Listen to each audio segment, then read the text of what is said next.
አንዳንድ ሰዎች እግዚአብሔርን አምልኩ ሲባሉ መች ተሳካልኝ፣ መቼን አገኘው፣ መቼ ነገር ተከፈተልኝ፣ መቼን በረከት አገኘው፣ መች ጥያቄ ተመለሰ? እስትንፋስ ያለው ሁሉ እግዚአብሔርን ያመስግን። ዛሬን መኖር ስንጀምር፣ ዛሬን መንቀሳቀስ ስንጀምር፣ ዛሬን መማር ስንጀምር፣ ለነገ ቀጠሮ መስጠት አቁመን ዛሬን በትክክል እግዚአብሔርን የሚፈልግ በዛሬው ዕለት እግዚአብሔርን መፈለግ ሲጀምር ያኔ እግዚአብሔር የተከፈተን በር ከፊታችሁ ያዘጋጅላችኋል። ያኔ እግዚአብሔር በነገ ብላችሁ በምትጠሩት ቀን ላይ መልካምን ነገር ያዘጋጃል፣ መልካምን ነገር ያደርጋል። ኢየሱስ ጌታ ነው።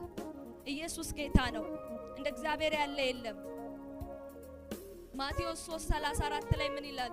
ወፎች አይዘሩም አያጭዱም በጎተራም ምን አይሉ አያከማቹም፣ የሰማይ አምላካቸው ምን ያደርግላቸዋል? ይመግባቸዋል ይላል። ስለዚህ ምን እንበላለን ምን እንለብሳለን ብላችሁ ምን አትበሉ፣ አትጨነቁ።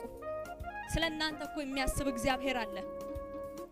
የሰው ልጅ የሚያስጨንቀው አይደለ? ነገን ሲያስብ ከየት ይመጣል እንዴት ኖራለሁ አይደለም ያስጨንቀው። እግዚአብሔር ግን እያላችሁ ነው ስለ ነገ ብላችሁ አትጨነቁ። ዛሬን መኖር ጀምሩ። ዛሬን መኖር ሲጀምሩ ደስተኞች ትሆናላችሁ። ትልቅን ሸክም ከላያችሁ ላይ ታራግፋላችሁ።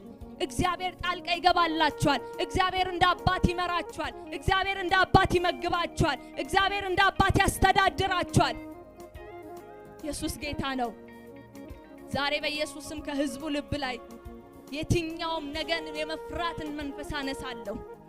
ነገን የመጨነቅን መንፈስ አነሳለሁ። ነገን የመሸበርን መንፈስ አነሳለሁ።